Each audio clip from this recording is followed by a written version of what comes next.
Kate Crawford is a dear friend of mine.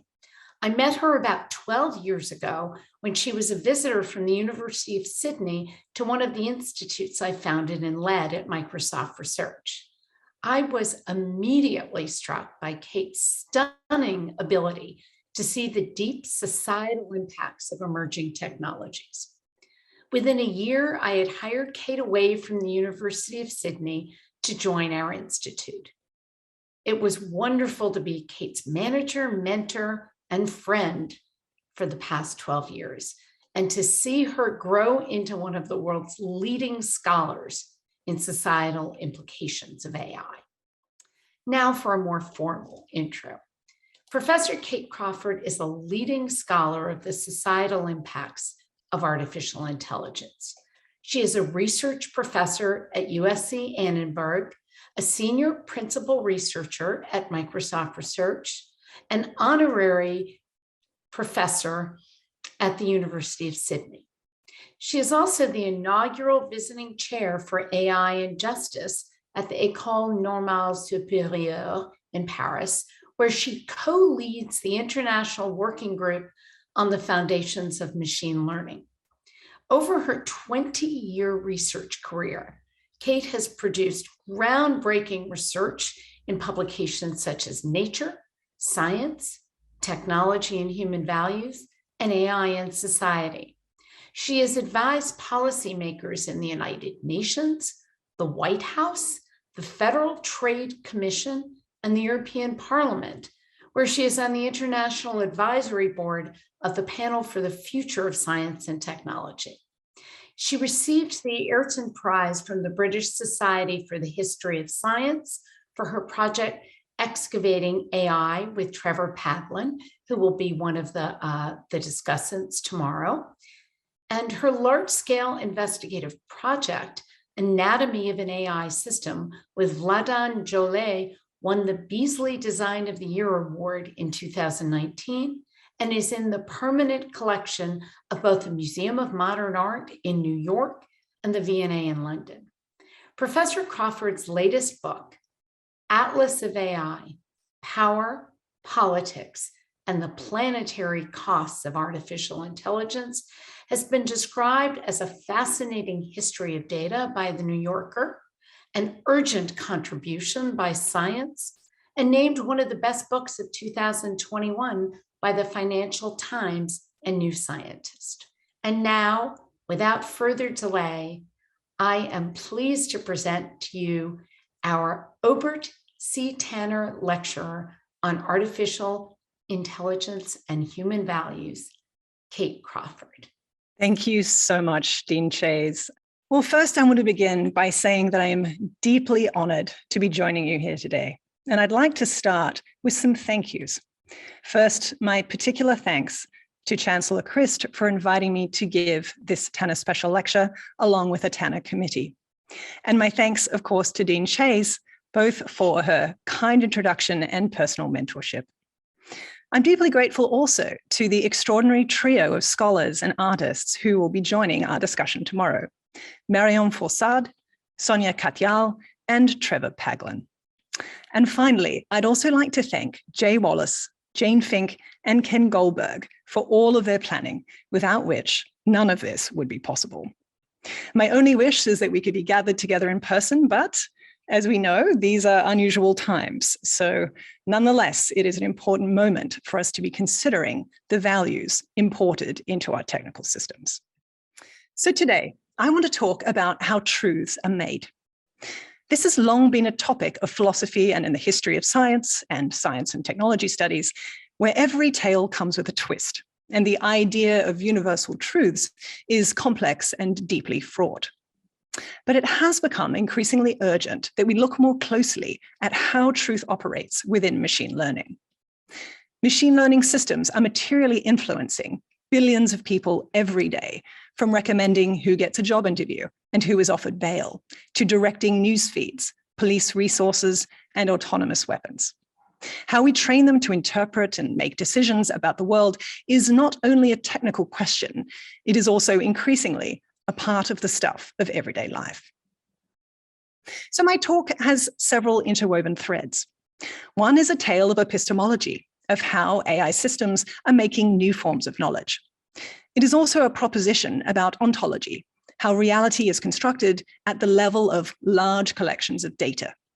And it's a planetary story about how technical designs have direct impacts on the Earth and the wider ecologies that we live within at a time of overlapping crises, where autocrats are violently seizing power, where the world is still reeling from a pandemic, and with a climate catastrophe already well underway all around us. How we live in this world and how we find ground truth and common ground are amongst some of the most urgent problems that we face. So back in 2008, Google launched Project Ground Truth, which aimed to harvest all the data from Street View and satellite imagery, along with multiple sources of local information. An engineer described it this way: "We are building a mirror of the real world. Anything that you can see in the real world needs to be in our databases."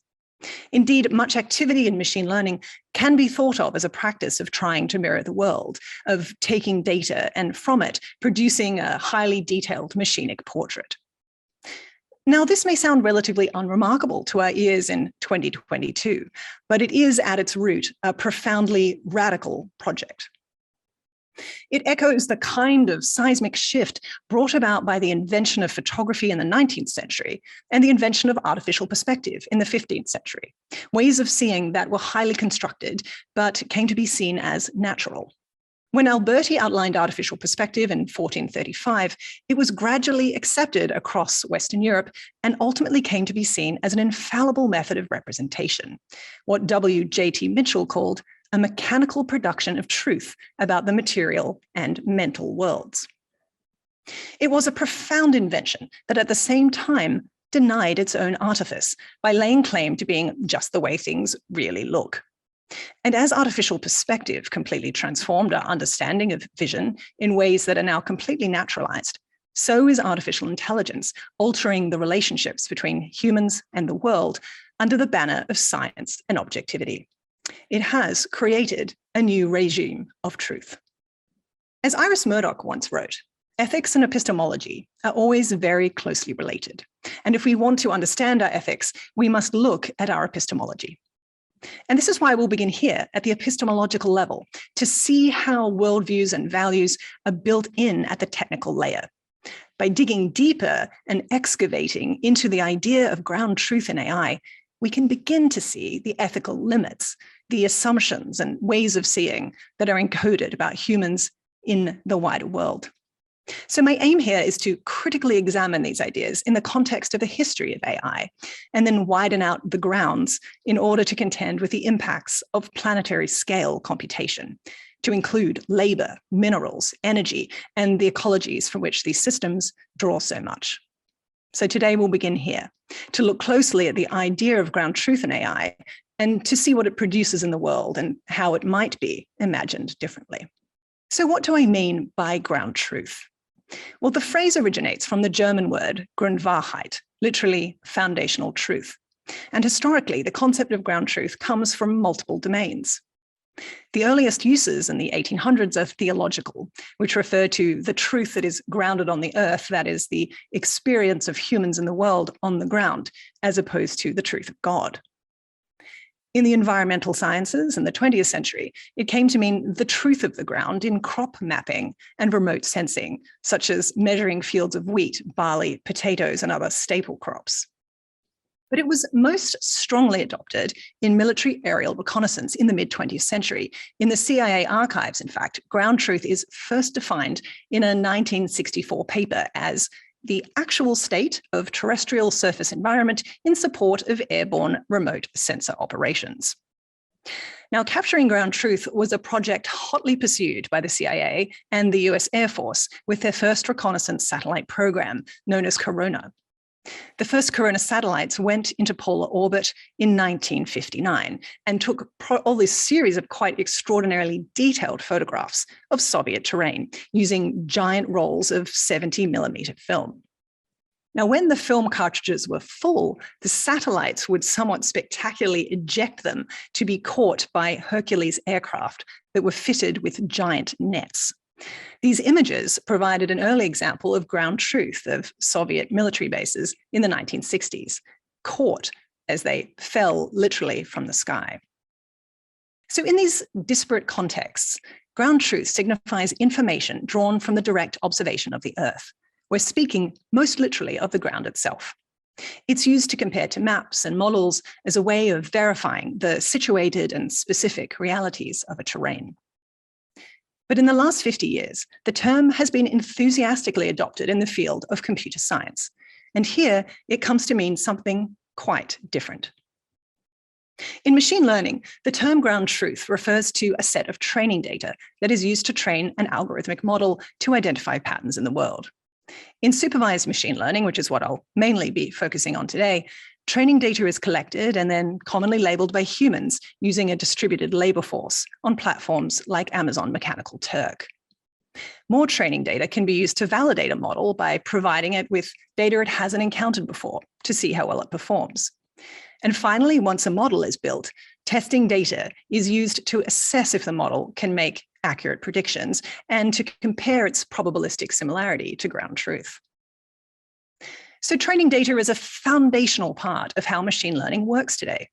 These data sets might be filled with images, words, sounds, policing records, demographic information, credit histories, and geolocation data, depending on the task at hand, be it recognizing faces, filtering email, or directing autonomous vehicles. It is the substance from which machine learning models make meaning. Now, some of the largest and most well-known data sets today, like ImageNet or Common Crawl, are created by scraping the internet, trawling through millions of images or text that ends up captured in enormous databases. But unlike military satellite images or remote crop sensing, these dragnets of data are not being calibrated against an external reality. They are produced. They do not drop from the sky. So the theorists Albalado, Gilfournier, and Yossi Parikh observe that ground truth in machine learning does not distinguish between sources of data, but it refers rather to the distinction between outcomes produced by a model and its expected values. So in this sense, it is a form of ground truth that is read from a mass of images instead of comparatively off the ground. So here they're talking about computer vision, on which more later, but it does reveal the kind of self-referential loop that can occur when datasets become ultimately ungrounded from their material origins. So consider this common assignment that many students are given in computer vision courses. Build a system to classify a group of images into two categories, say those that contain a dog and those that do not. Now, to many of us, this might sound like an obvious or overly basic issue, a solved problem.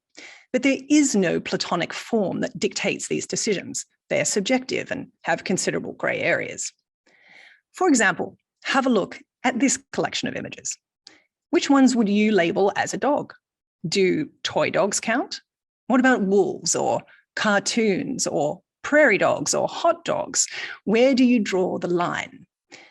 Well, there are no universally right answers here, which is why the designer of an AI system holds the power to decide what the truth of the world will be, as defined by a training set. This process is literally called ground truthing, an active practice of making data materials into what will be the foundational truth for a technical model. And it is, from the very outset, a very human, highly cultural, and highly subjective construction. Categorization questions also plague contemporary vision systems when they try to disambiguate similar images that may seem dramatically different to us, such as this classic example with chihuahuas and blueberry muffins. As one popular textbook on computer vision observes, compared to other topics, little formal analytic work has been published to guide the creation of ground truth data. In general, the size of the data set is key to its accuracy, and the larger, the better. Training data, then, is at the core of truth claims in machine learning. But the authority of training data comes not from calibrating measurements in the real world, but through scale. The larger it is, so the story goes, the more reliable it becomes. But this too raises questions. When is the data big enough to be sufficient to encompass all the variety in the world? Here we begin to glimpse the uncertainties within the practices of machine learning. As Florian Jayton observed in his study of the practice of ground truthing in technical labs, we get the algorithms of our ground truths. Yet the practice of making ground truth is one of the least explored in ML and raises, I think, the most profound epistemic and political questions. What we count as ground truth matters. So tonight we'll consider the trouble with truth claims in AI. I'll argue first that the reason we need a much deeper engagement with training data is that it's become such an important foundation to how machine learning produces a worldview. It is the layer at which we can see political outlines take shape. Second, I'll argue that the turn to large-scale training data freights along with it ethical and environmental consequences. But as we'll see, they are deeply enmeshed in ways that are rarely considered. Ultimately, this is a call to a material ethics of AI, that we should look critically and closely at the data material that becomes ground truth and see it as necessarily connected to the labor practices behind it, the energy requirements of a model, and the ultimate ends to which a system is used. So I'll consider this concept of ground truth tonight in 4 chapters in order to show you that it is far less grounded than is commonly assumed. First, we'll go to the training ground and look at the histories of data and AI that brought us to this point. And then slippery ground to look at the instability of concepts in training data and the role of human labor in making data sets. Then contested ground, how scientifically controversial ideas end up being built into technical systems as though they are received facts. And finally, poison ground, the ecological and environmental consequences of planetary scale computation. Chapter 1, training ground. Let's begin with voice. While assistants like Amazon's Alexa or Apple's Siri have become commonplace, they represent a particular approach to how data should be gathered and used. The story behind speech recognition gives us a glimpse into how we got to this moment, what's often called the statistical turn, or the move away from trying to get computers to understand us, to programming them to use data to predict us. The story begins here at IBM's computational speech recognition lab in the 1970s. Now, at this point in the history of AI, knowledge-based or expert systems approaches were in fashion, modeling human language production and perception, and then teaching computers grammatical principles and linguistic features. But that all changed in 1972 when Fred Jelinek was hired to lead a new group. Instead of building AI based on human-derived expert knowledge, Jelinek believed in a data-driven approach above all else. In an excellent study of the CSR group by Chao-Cheng Li, she shows how he began using statistical methods to analyze how often words appeared in relation to one another. But making this statistical approach work required an enormous amount of data. Natural speech data back then was hard to come by. They tried IBM technical manuals, children's books, patents of laser technology, books for the blind, and even the typed correspondence of the IBM fellow Dick Garwin, who created the first hydrogen bomb design. But it just didn't sound like natural speech, and it wasn't enough words. But then they hit a jackpot, a major federal antitrust lawsuit against IBM. The proceedings lasted for 13 years, and 1,000 witnesses were called. And this created a corpus of 100 million words, which became the testbed for their work. And then they began to get results. Robert Mercer became a key figure in the CSR group, the man who would much later become famous as the reclusive billionaire who backed Donald Trump, Steve Bannon, Breitbart News, and Cambridge Analytica. But back in 1985, he coined a phrase that would stay with the field. There's no data like more data. The CSR group represents a sea change in the computational sciences. In Lee's words, they're emblematic of an approach that would repeat for decades, the reduction from context to data, from meaning to statistical pattern recognition. The aim was to strip away human expertise in preference for data-driven probabilistic techniques, or so-called brute force approaches. Jelinek describes the shift this way. Physicists study physical phenomena. Linguists study language phenomena. Engineers learn to take advantage of the insight of physicists, but are yet to make use of the insight of linguists.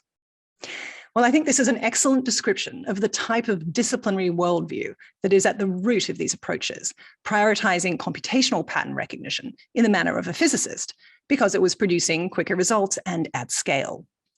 Jelinek had a favorite joke that he liked to tell about the lab.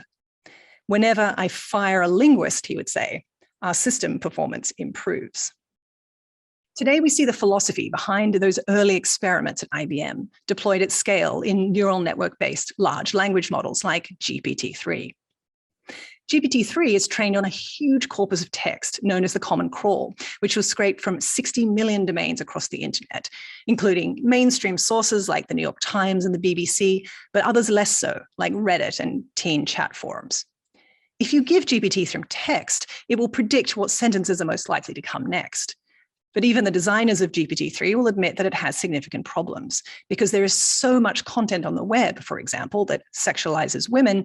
GPT-3 places words like beautiful, naughty, or sucked near female pronouns, while men get adjectives like fantastic, jolly, and personable. When it comes to religion, Islam is most commonly placed near words like terrorism. Now, when Luciano Floridi and Massimo Ciolati tested GPT-3, and you can see a prompt that they used on this slide, they found it to reiterate what they called humanity's worst tendencies, as it kept making dehumanizing comments about women, Jews, and Black people, and so on. But their conclusion was that it was only confused people who would use GPT-3 to get some ethical advice, and that they would be better off relying on their own moral compass. This understates, to my mind, the seriousness of what happens when these engines are being built into the fabric of text work, such as automating copywriting and headline generation, and employed in multiple kinds of white-collar office tasks. We are looking here, I believe, at a foundational problem in the way that the statistical approach to language removes meaning, context, source reliability, or culture. It becomes a predictive engine for showing frequency, where the vast flotsam and jetsam of the internet is its ground truth. As we've seen, these epistemic shifts in the history of AI, away from expert systems and towards data-driven probabilistic techniques, also come with different ways of manufacturing ground truth. And when large data sets become ground truth, they gain enormous power in shaping technical systems. And this is why a close focus on that data is needed, what Trevor Paglen and I have called an archaeology of data sets, carefully sifting through the material layers, cataloging their taxonomies and principles, and analyzing what normative patterns of life they assume and reproduce. This is a fairly atypical practice, as training data is rarely looked at very closely by ML designers. It has taken on the status of an infrastructure to be applied as an aggregate mass to solve a problem.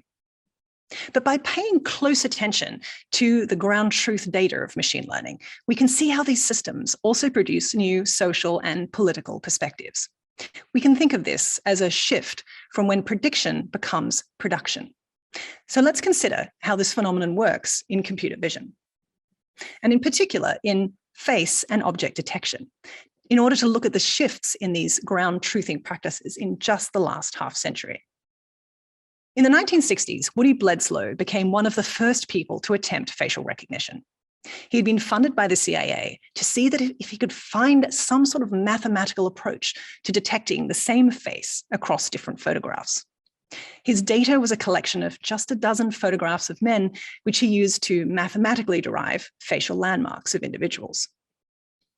By 1970, we have one of the first public demonstrations of face recognition at the Osaka World's Fair. At a highly popular attraction made by NEC, visitors would sit in front of a television camera, have their picture taken, and a computer program would extract basically several feature points from the face. It would then tell the visitor which of the 7 celebrities they had on file they most resembled. The thousands of people who visited that exhibit had their faces scanned, and unbeknownst to them, their faces would become part of a ground truth training set for the team to test algorithms for years. The exhibit, foreshadowing what was to come, was called Computer Physiognomy.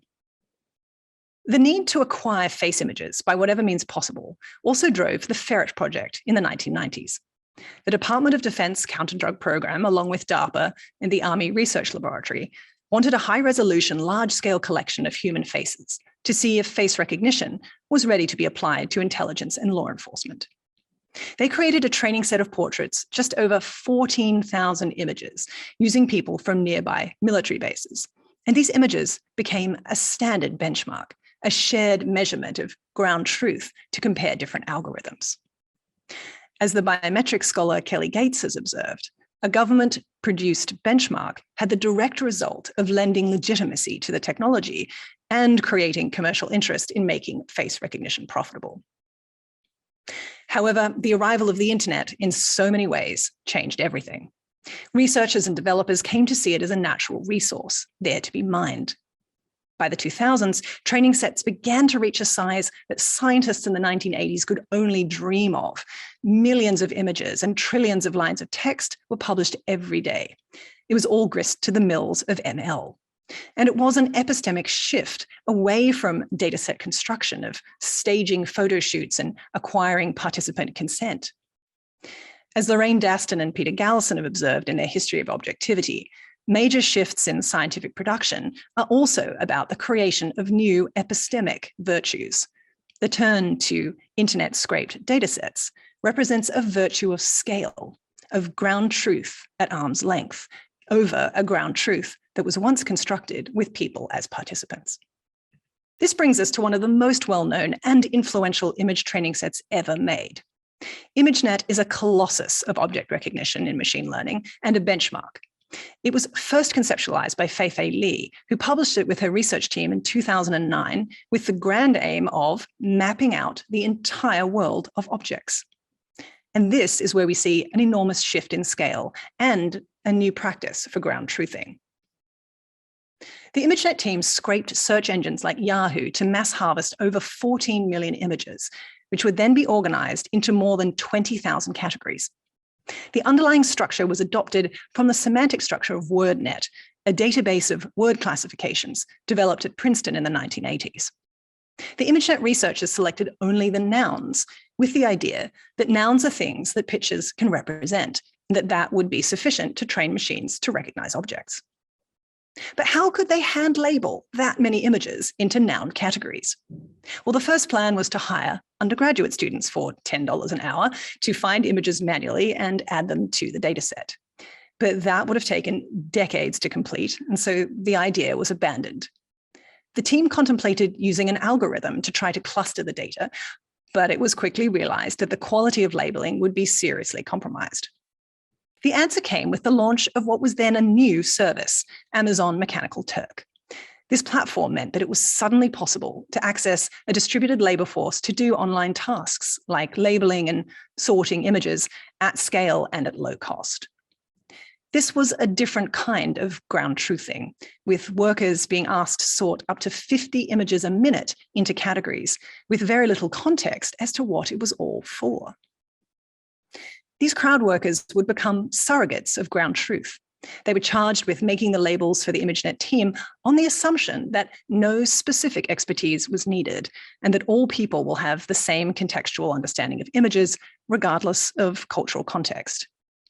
This assumption is even stranger when we realize that the 49,000 click workers who worked on ImageNet came from over 150 countries. These surrogates weren't particularly trusted either. The ImageNet team would task multiple workers to label the same image and then use an algorithm to determine if there was sufficient agreement around a particular label. So just as at IBM, where the rules of grammar and linguistic properties were discarded, so too was expertise from the social sciences, philosophy, or art history, the many disciplines that study this relationship between images and labels and the larger world.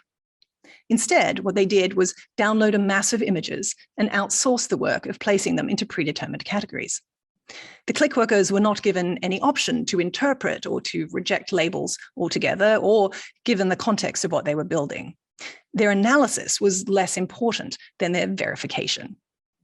It's analogous in some ways to Robert Mercer firing his linguists.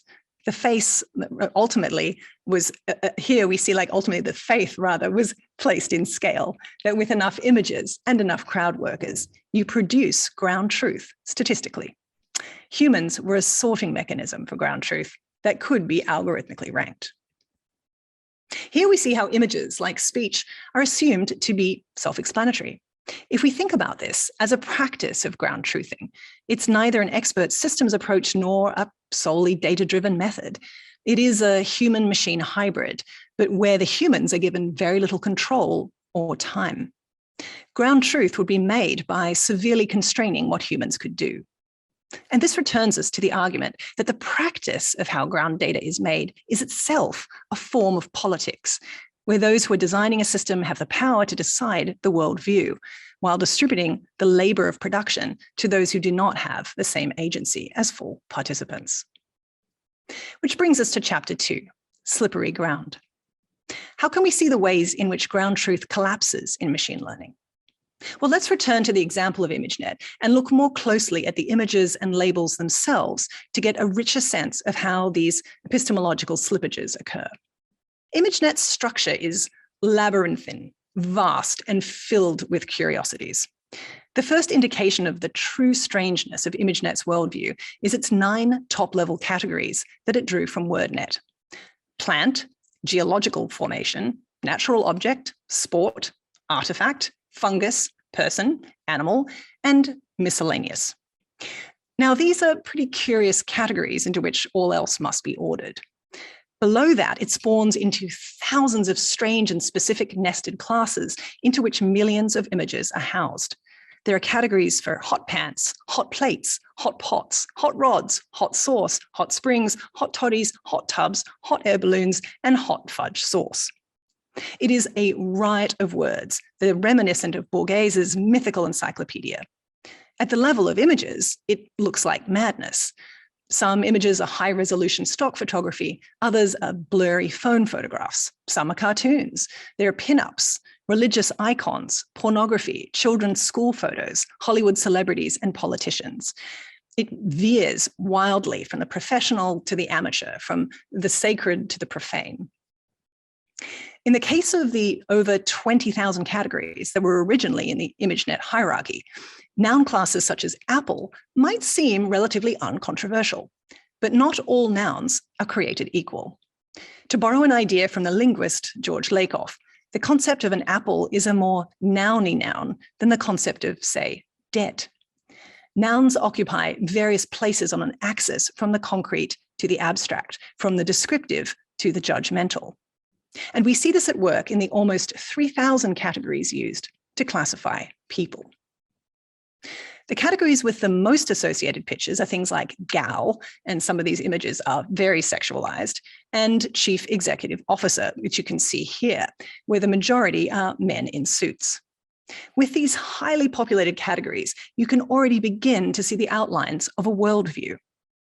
ImageNet classifies people into a huge range of types, including race, nationality, profession, economic status, character, and even morality. And some of the concepts aren't even visual at all. As you can see from this one, the concept of a debtor. So what does that mean as a visual concept? And how can you see a person's bank account? And gradually, the nouns become moral judgments, as we see here in the category of bad person. Others are more unpleasant. Here there are labels such as phonies, embezzlers, swindlers, forgers, and traitors.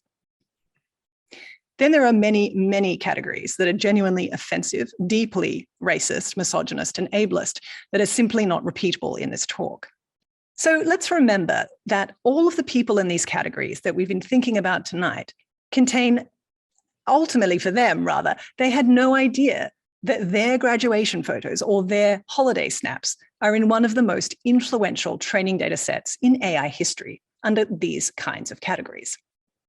This becomes particularly concerning when models are trained on ImageNet's person category, which has been happening for over a decade. So here you can see the famous picture from the Situation Room during the Bin Laden raid, and it's been labeled by a model trained on ImageNet's person category. And we can see men in ties being listed as microeconomists, but Hillary Clinton is labeled as a sick person. And you can also see President Biden listed as an incurable. In late 2019, in response to mounting criticism, the ImageNet team revised the dataset. First, they created labels to classify content as offensive, sensitive, or safe. And they asked 12 graduate students to put the images into these categories. Once they removed those categories, they repopulated what was left with more diverse images. In their terminology, more images of different assumed gender, race, and skin tone. The result is that more than half of the categories disappeared, along with over 600,000 images. The rest were deemed as safe. But what constitutes safe when it comes to classifying people? The removal of dehumanizing content is not wrong, but it doesn't contend with the epistemic question. The taxonomy of ImageNet reveals the complexities and dangers of human classification. In the metaphysics of ImageNet, terms like microeconomist or basketball player may initially seem less concerning or offensive than the use of labels like unskilled person or redneck. But when we look at the people who are labeled in these categories, we see many troubling stereotypes. In fact, there are no neutral categories in ImageNet because the selection of images always interacts with the meaning of words. So politics are baked into our classificatory logics, even when the words aren't offensive. So when we look closely at ImageNet, everything is flattened out and pinned to a label, like taxidermy butterflies in a display case. While this approach has the tone and aesthetics of objectivity, it is nonetheless a profoundly ideological exercise. This is a lesson of what happens when people are categorized like objects.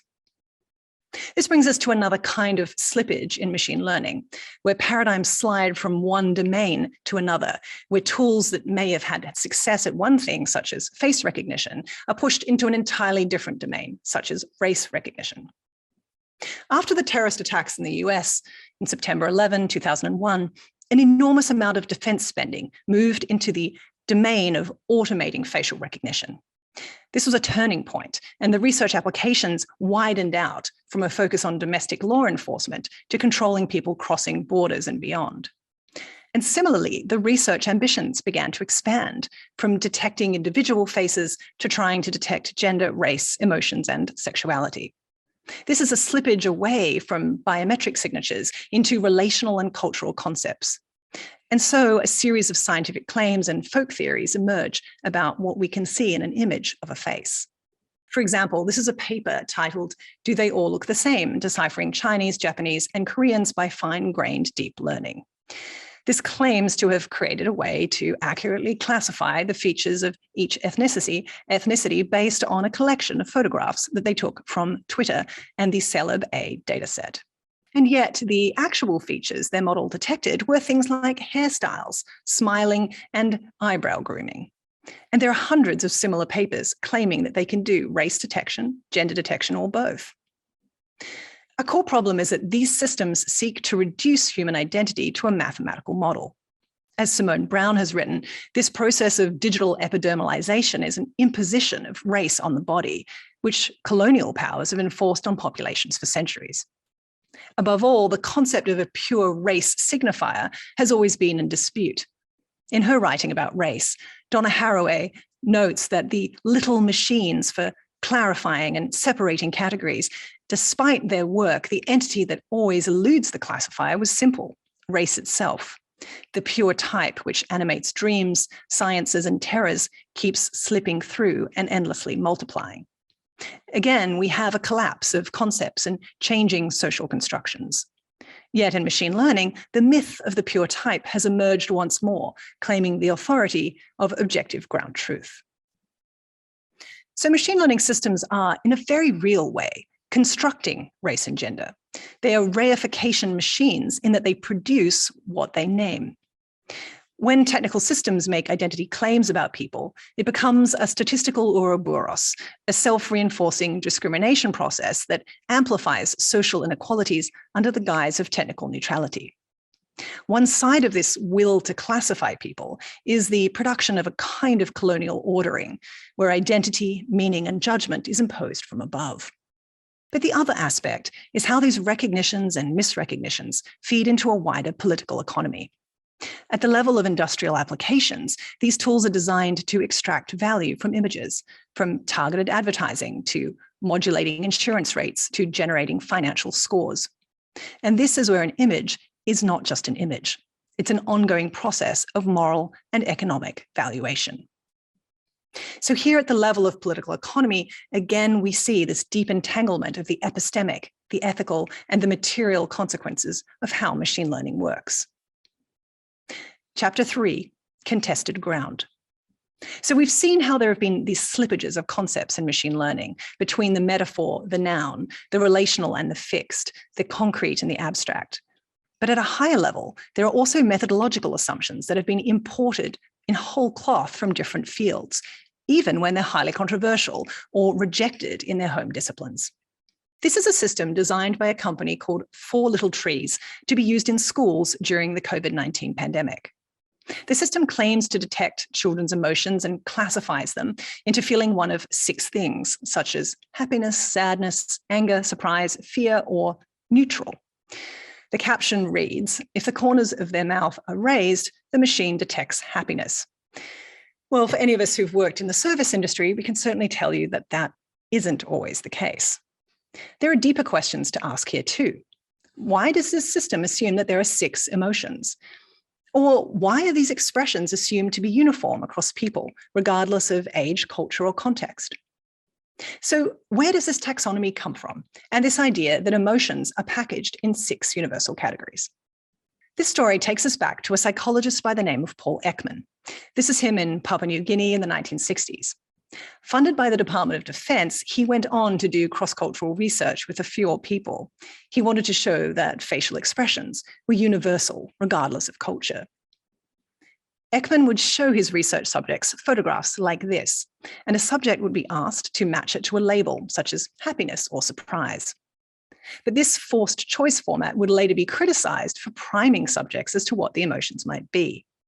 But it was an important moment for the propagation of an idea of 6 universal emotions. Now, Ekman, of course, is not the first to try to capture emotion and fix it to categories. It has a much longer history. He, in fact, even cites Duchenne in the 1860s, who used electroshock on patients in asylums to try and capture on photographic plates what he saw as universal taxonomies of inner states. Duchenne described the human face as a map, with each muscle representing a movement of the soul.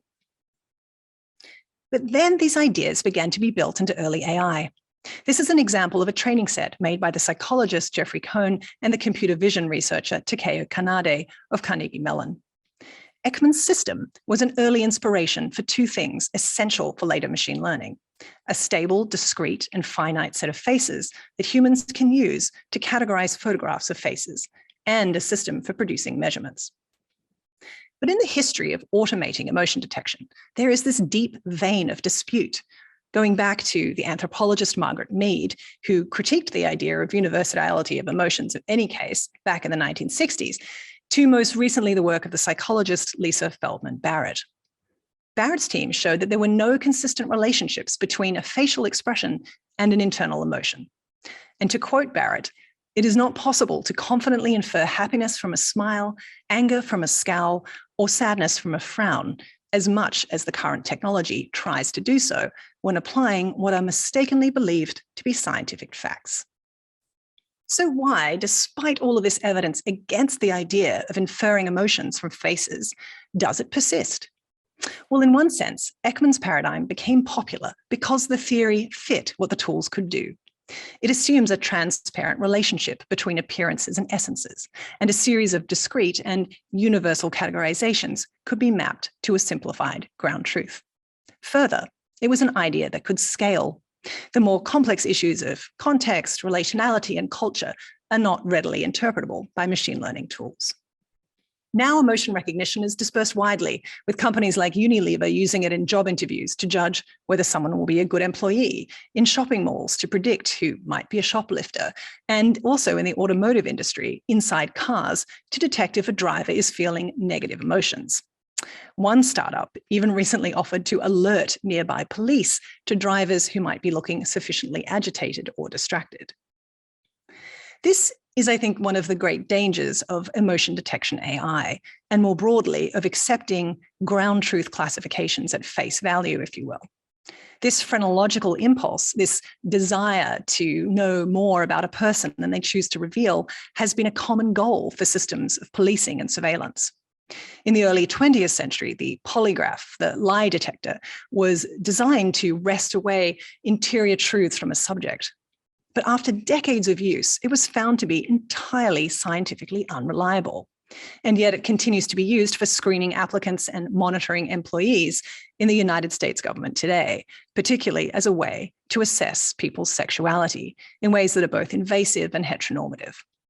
Highly contested systems can persist, even when the scientific theories that bolstered them no longer hold.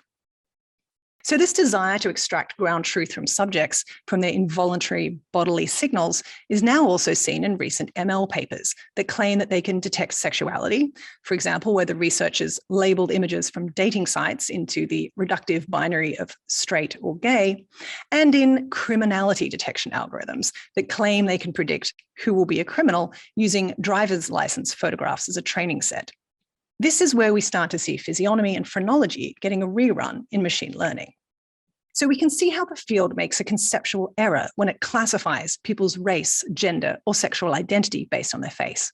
It is inherently a confusion of fluid and relational categories with fixed objects like a dog or a chair, and it poses new classificatory harms. The papers commonly justify what they're doing by saying that it's important to show that these kinds of things can be done with off-the-shelf tools. But I'd pose the opposite argument, that we need to have an ethical obligation not to engage in this kind of computer physiognomy and phrenological practice. So these claims of predicting whether someone is angry or sad, or whether they're gay or a criminal, are being made at a time of rising autocratic power and political conflict, when many would love to deploy an unaccountable system of classification and control. As Stuart Hall reminds us, our systems of classification become the objects of the disposition of power. So we've seen the epistemological slippages and the hidden assumptions that can underlie ground truth and machine learning. And we've mapped the statistical turn which has driven this rapacious desire for vast collections of training sets. But these approaches are not immaterial or abstract mathematics. They are physical infrastructures with models that bring with them enormous demands for data and energy. So in order to see and understand how ground truth is made and the problems in its construction, we now have to move beyond the data, to speak of the labor, the working conditions, the economies, the geopolitics, and the greater environments on which they depend. This is the basis of a material ethics that is so often missing from the stories of how machine learning innovations are made. A final chapter, poisoned ground. This is Baotou, the largest industrial city in Mongolia, where you can see an artificial lake filled with toxic black mud. It reeks of sulfur and stretches as far as the eye can see. And it contains more than 180 million tons of waste powder from the nearby Bayan Obo mines, which is the largest deposit of rare earth minerals on the planet. Rare earth minerals are essential for making everything from iPhones to hard drives to LCD displays. Now, while they're relatively common in the Earth's crust, the ratio of usable materials to waste toxins is extreme. To refine just 1 ton of rare earth produces 75,000 liters of acidic water and 1 ton of radioactive residue. Those waste products end up dumped back into lakes like this one. And here we have the Coltan mine near Rubaya in the Democratic Republic of Congo, where extensive cobalt mining for smartphones and rechargeable lithium batteries takes place. In addition to cobalt, this mine produces radioactive waste that leaches into drinking water, as well as being linked to extreme human rights abuses and the exploitation of child laborers. So in these places, we see a very different kind of ground truth of how the tech sector is affecting the planet, from the chemical composition of the ground to the air that we breathe. In just the past 5 years, we've seen an enormous increase in computational demands. According to OpenAI's data, since 2012, the amount of compute used in the largest AI training runs has been increasing exponentially, with a 3-month doubling time. By comparison, Moore's law was said to have a 2-year doubling period. What that means is that in 10 years, computational demands have grown by more than 300,000 times. This has produced a computational culture which has recently turned to gargantuan datasets, such as Clearview AI's collection of over 10 billion faces for the purpose of selling facial recognition to defense and police. This has had the accompanying effect where the tech sector has overtaken the aviation industry in terms of its carbon footprint. Now, this is still a nascent area of research, but one of the early papers on this topic by Emma Struebel found that training just a single NLP transformer model in an academic lab produced more than 600,000 pounds of carbon dioxide emissions. That's the equivalent of around 125 round-trip flights from New York to Beijing. And worse, this does not reflect the true scale of the commercial models built by the likes of Facebook and Amazon. But the exact details of that energy consumption is unknown. It's kept as a highly guarded corporate secret. The philosophers Michael Hart and Antonio Negri call this the dual operation of abstraction and extraction, abstracting away the material conditions of production while extracting more information and resources. The way in which the AI industry abstracts away environmental harms is commensurate with the way it imagines ground truth, stripped of context, removed from any harms in its making. The AI industry has abstracted away the energy, labor, and data that it relies upon. From the perspective of material ethics, we can see how these epistemological, ethical, and environmental concerns are in fact tightly interwoven. The data-heavy deep learning approach of indiscriminately extracting as much data from the internet as possible has simultaneously produced serious social, political, and environmental harms. So to conclude, where do we locate the ground truth of AI? We can see it in the Earth's crust and the atmosphere. We can see it in the bodies of the workers all along the supply chain, from the mines to the click farms. We can see it in the assumptions, politics, and contestations of meaning built into machine learning systems, and in the very notion of ground truth data sets themselves. So I've made three core arguments here. First, it's that we need to critically engage with how truth is manufactured in machine learning. We can start by engaging deeply with training data, by studying how knowledge is constructed and deployed, and by whom, what the sociologist Corinne Norsetina calls the epistemic machinery. We also need to develop better practices of data stewardship, of data investigation, curation, and care. The making and maintenance of data is one of the most overlooked domains in machine learning, despite its foundational role.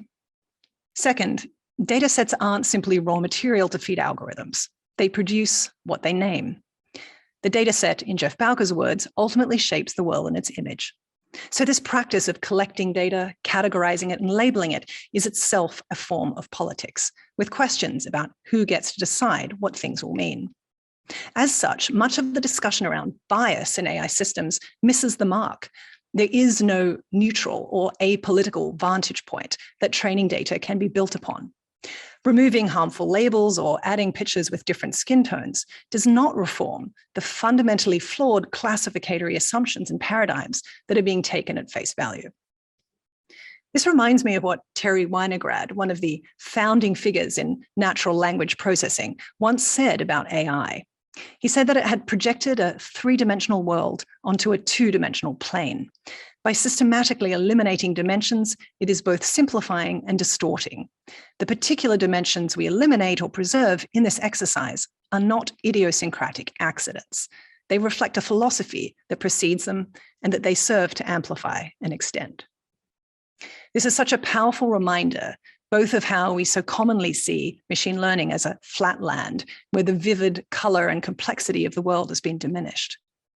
And these decisions are based in a politics, in a worldview that relentlessly prioritizes value extraction for commercial and military applications, in a radical redrawing of civic life. Which brings me to my final argument, that the epistemological, ethical, and environmental consequences of large-scale AI are co-constitutive, so tightly entangled that we must consider them together. It's only by dismantling this narrow conception of ground truth and contending with the underlying dynamics and political economies that drive machine learning that we can see these larger topologies at work. So this, at its heart, is a call for material ethics of AI.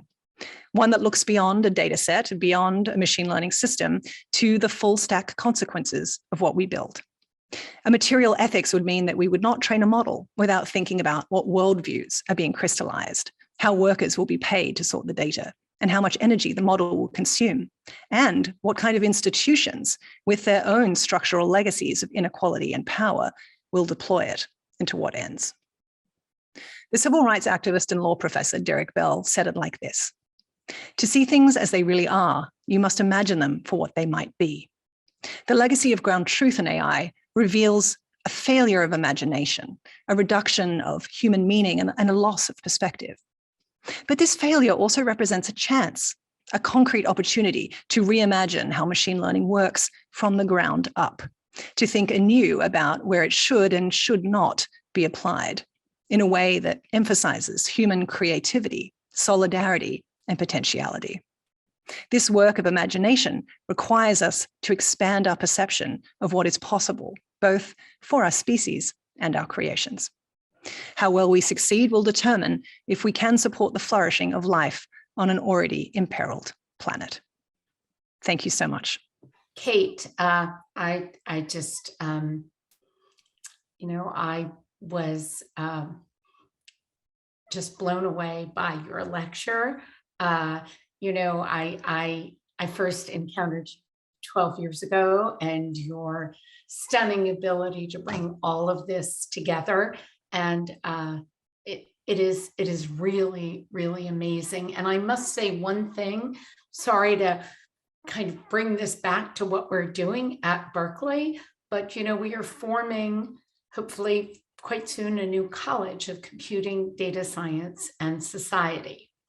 And you have more eloquently articulated why we need society in there as an absolutely equal partner to computing and data science than anyone I have ever heard. I mean, this is just incredible.